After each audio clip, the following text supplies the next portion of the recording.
Thanks for joining Let's Get to Talking, presented to you by Black Gay Table Talk. I'm Kenan. I'm Dorian. Join us as we take you on a journey of discussion from two Black gay male perspectives.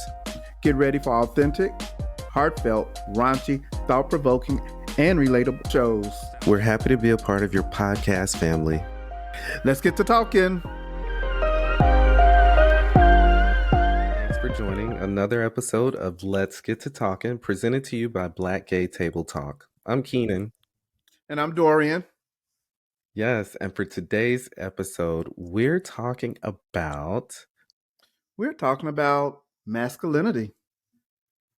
All right, masculinity in the Black community. And actually, I want to touch on masculinity in the Black gay community too. Okay, I like that. Let's get to talking. Let's get to talking. All right. So I guess I'll kind of kick it off, right? So I'll say I do think that masculinity in itself, it's multifaceted, right? So it's layered and it can look different based off of the community, that the gentleman is in, right? So I guess my first question to you would be, what does masculinity mean to you? Like, what are you used to hearing the definition of masculinity being? Wow, that was the first question I was going to ask you, but in a different way. So I'm fine Beat with you it. to it. I know you beat me to it. Masculinity to me, my definition is someone that's confident, Mm-hmm. shows strength, not just physical strength, but the ability to display strength mentally and Mm-hmm. physically. I think someone who shows growth in their life, meaning they have patience, they're willing to learn, Mm-hmm. they're not judgmental. That to me creates masculinity. Being a leader, being able to take control of situations, and not necessarily manhandling a situation, but knowing how to take control of a situation in a positive aspect. Okay. I am not a fan of, I call them overachievers that just have to insert themselves in such a forceful way.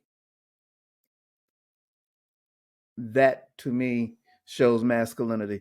But it goes to what you said. It's in so many different facets and different levels that it's not a one shoe fit all. True. I agree with you on those traits being a part of what masculinity means to me. But as far as what I guess I've been taught or what the running narrative is around what masculinity means, I've often heard it be described as having strength, being strong. Boys don't cry. Not necessarily, well, no, I'll just say it, not having fear. Like, you're expected to always have courage to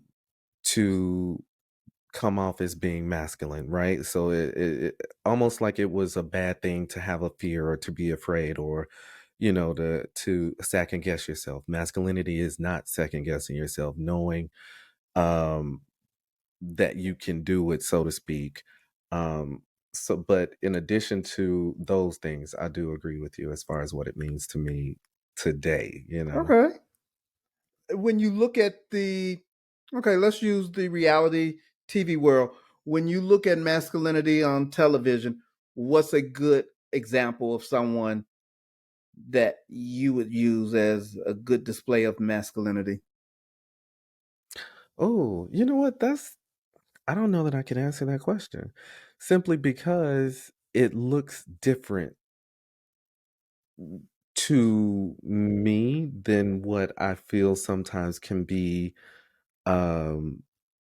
displayed, if that makes sense. And then too, I don't think that there's a cookie cutter example Signals, of right. what masculinity is, you know? Do you feel that do you think that what's deemed as masculine has evolved looking at the landscape now versus, say, when you initially came out, I guess? I think masculinity is always evolving.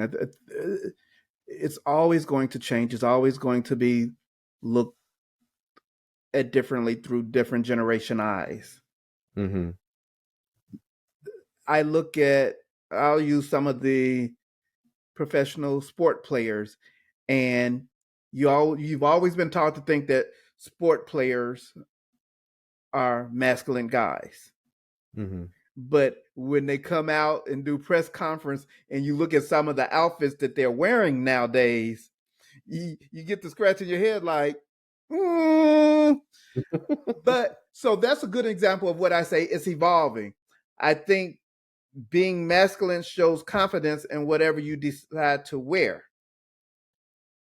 But from what we've been taught in the past, when you look at those outfits that they're wearing, you do question the level of masculinity there.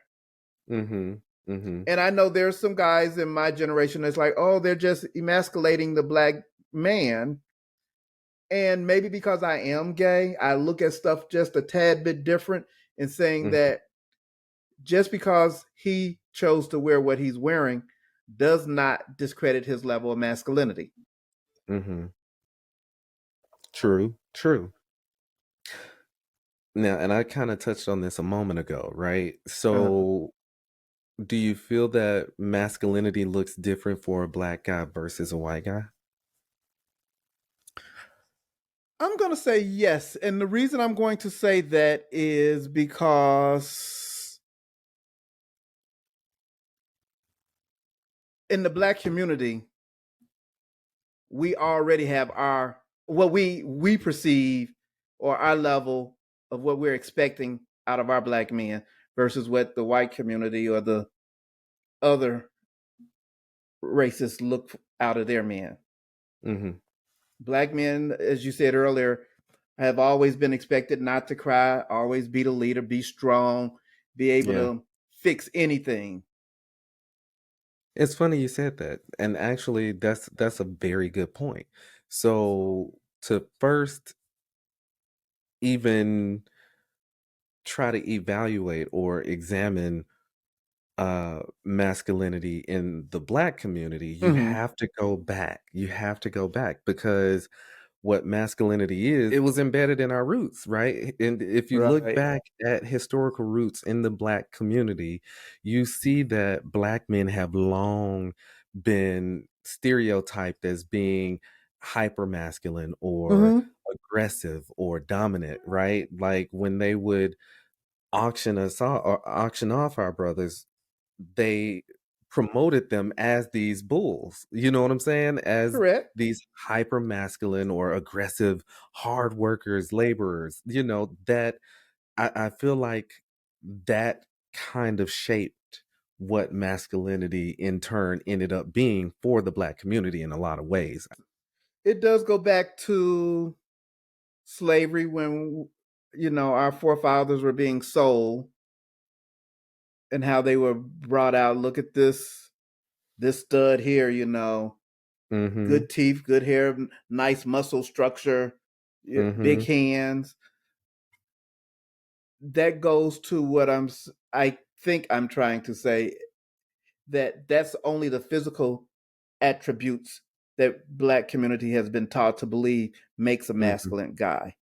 Mhm. I Mhm. think masculinity starts from within, actually. Yes. I guess where I'm going with that, you don't have to stand 6'3" and be 300 pounds to be considered masculine. Everyone's not going to be born with those stats. Mhm. Unfortunately, there are some of us that are only 5'8", and don't have the physical stature, but doesn't make them less of a man than the person that stands 6 feet tall. True. I do believe that mas that those toxic, I guess, parameters that masculinity was crafted around, if that makes sense. I think all those traits, in essence, lead to, and first off, it's unrealistic expectations. These are the things that I'm talking about. The unrealistic expectations on Black men with masculinity. And the Black community as a whole sometimes can be the reason that you see those toxic traits manifested in the form of either misogyny or homophobia, and a lot of times violence, because in essence it's being manufactured, and I won't say brainwash, but it's almost like a brainwashing that this one way is how you show up masculine as a Black man. You know what I'm saying? Correct. That is correct, which goes to me saying you need to be intelligent to display masculinity, because the Mhm, ones that are not intelligent enough to know that it's beyond toting around a gun or trying to mhm, bully someone into to their beliefs, or just because someone didn't agree with you, you're going to show your masculinity by the only way I can resolve it is through fighting. mhm. Yeah, yeah, yeah. So that's that's hard. It goes to what we started this conversation off in saying. It's a very subjective, and no one definition fits everybody. True. That's true. It should Now, be that way. it's well, I don't think it will ever be that way, because we all have different personalities, Mhm, and it goes to what was repeated earlier. Strength comes in more than physical.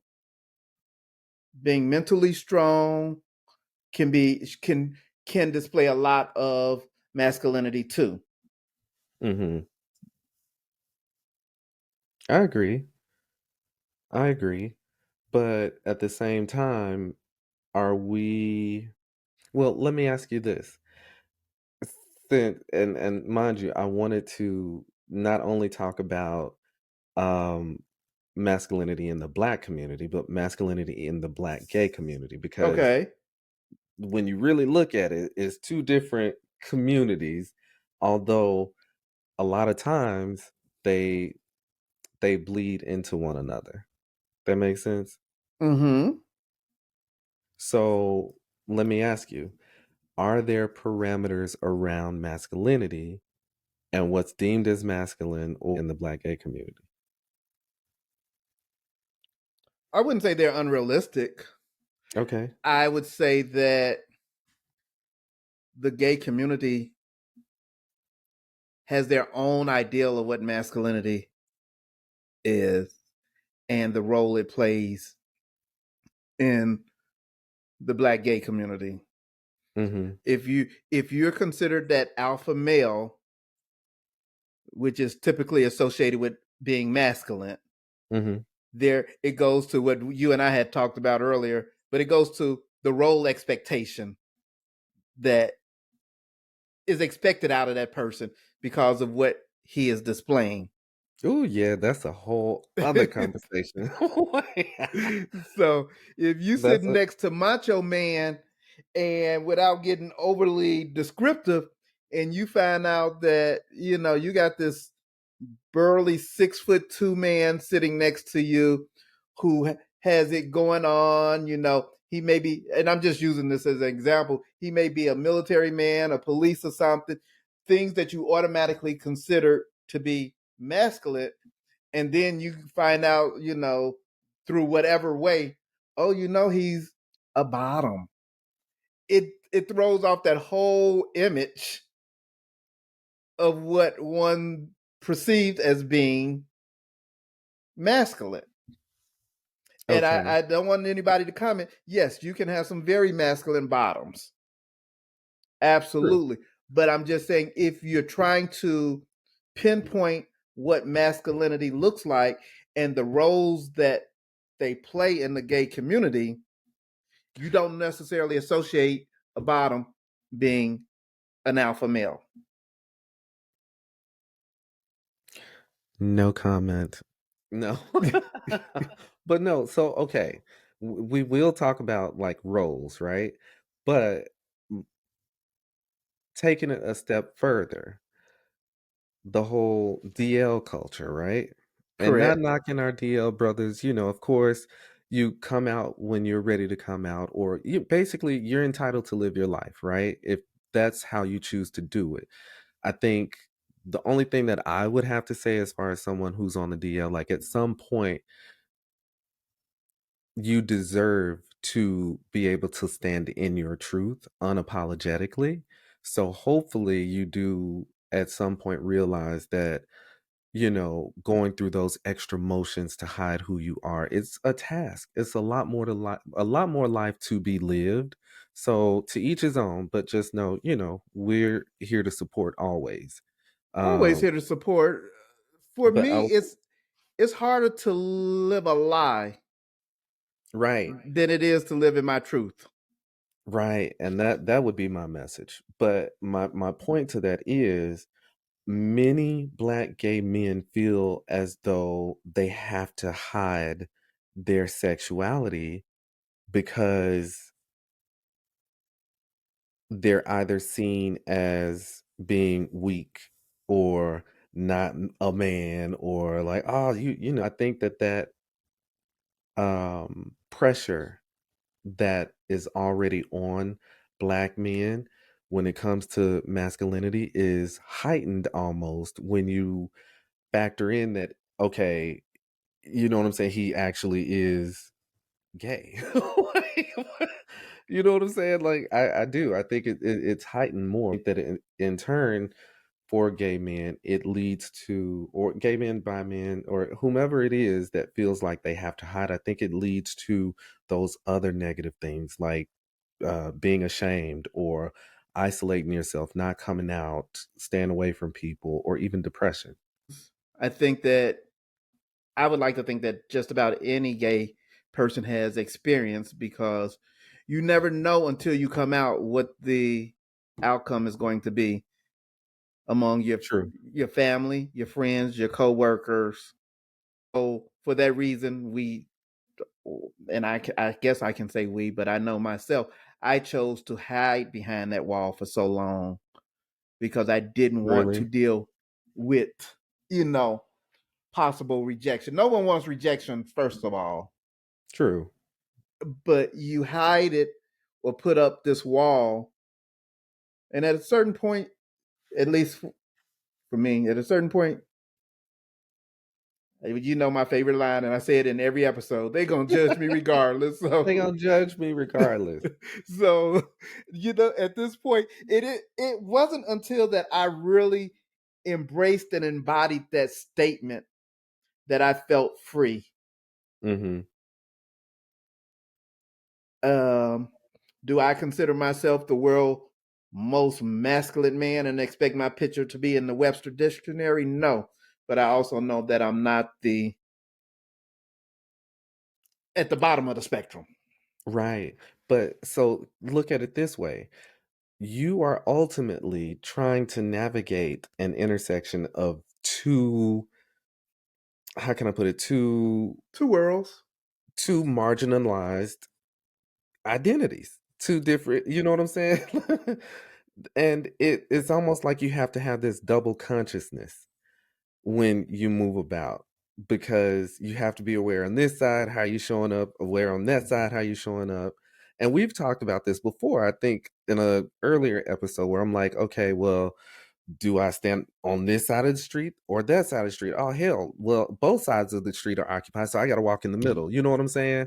So it's and forming it better, it's an intersection of two marginalized identities, whereas on one hand, you're dealing with being a black man, and then on the other hand, you're dealing with being a black gay man. So it becomes it's hard to um have that constant negotiation on who you are, what your identity is, especially when it can be different contexts that you have to show up. That makes sense? Okay. It Yeah. does. Yeah. Sorry, I got real passionate there. you you're fine. But I have a question. Do you in each of your settings think about work, home, and in public? Mhm. Do you think you display masculinity different in each of those settings? Yes. Give me your how do you navigate the work scenario? Honestly, I don't marinate on it as much as I probably once did because I'm like, I know who I am now. Like You're at peace. I'm at peace. Like if you got a problem, as long as you don't say anything to me, have your problem. I'm gonna live my life and do me over here. You know what I'm Absolutely. saying? But I think that we show up based off of what the situation requires of us. Um, because there will be some moments where I'm with my son, and I might see a spider, and I hate spiders. So I might, in that moment, show up and, bam, I got it. Everything is good, you know? But if it's just me and my husband, babe, come get it.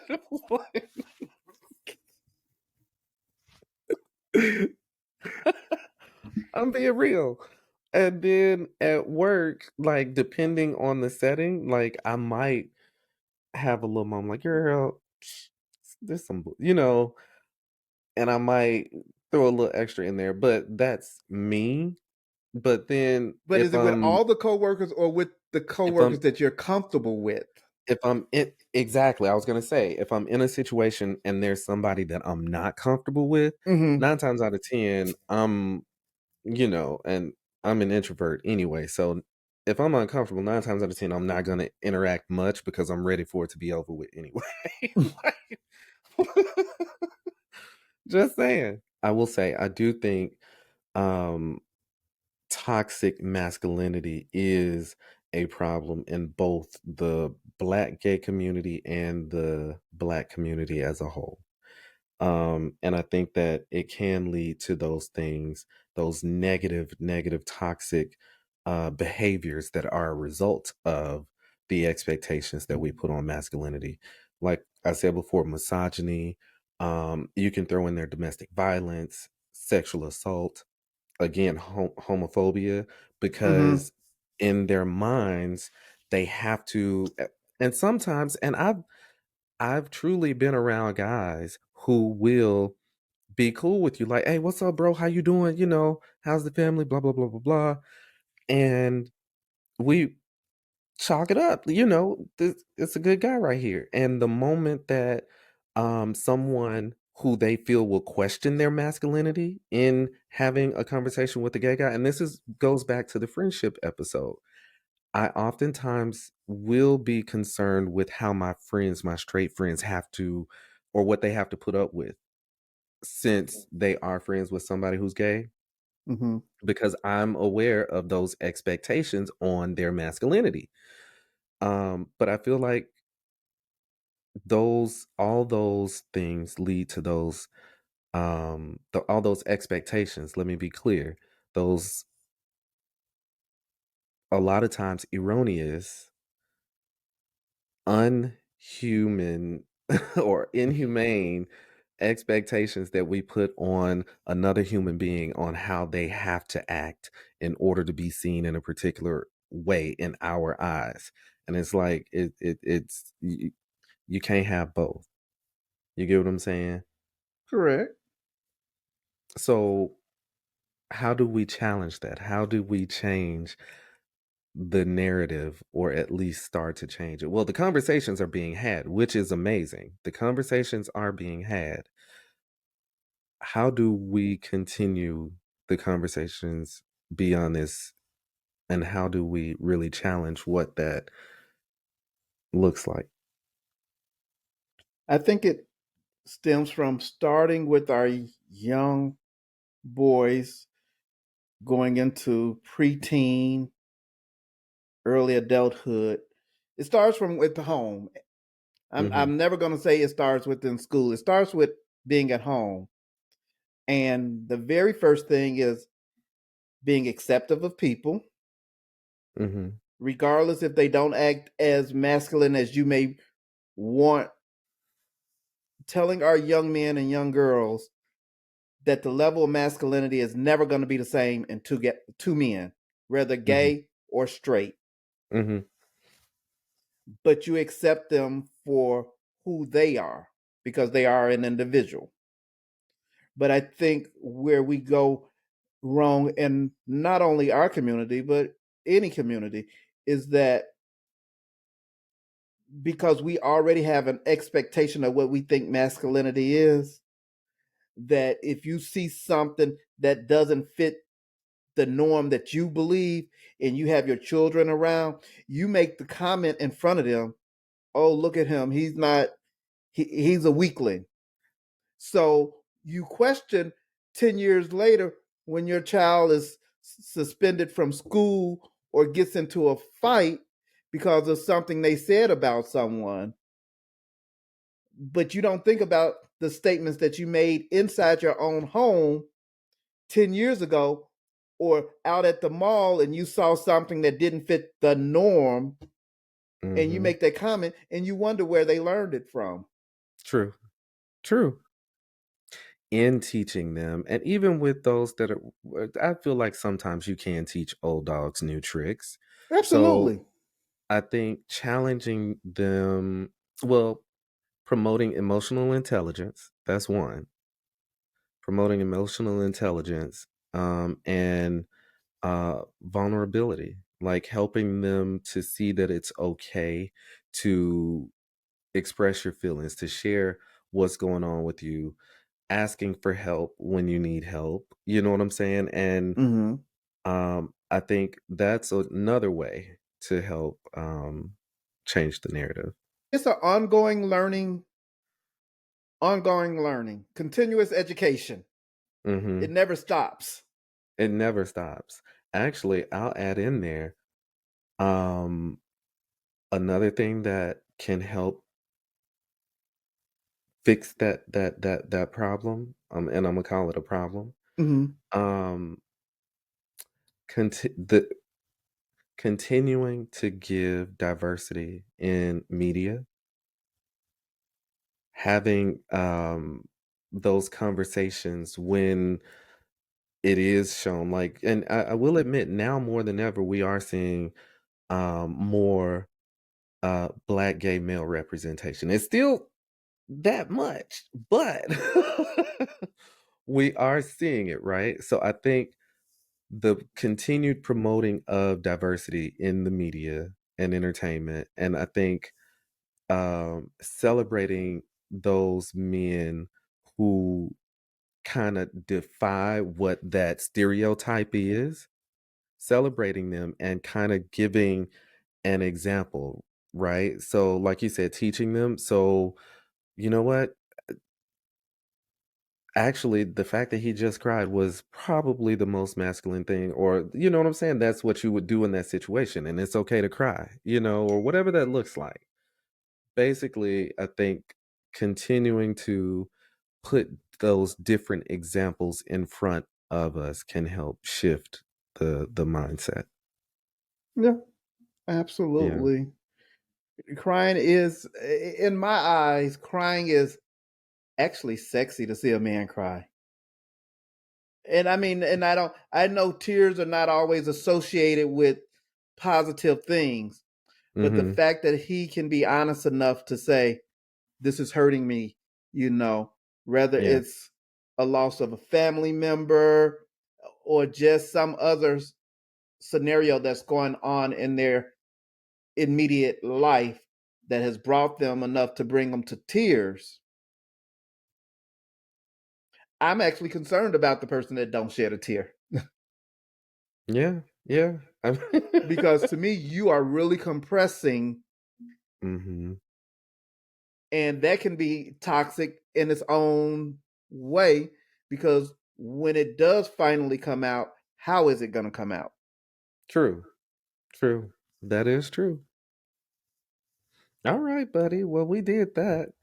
I think the discussion definitely needs to continue.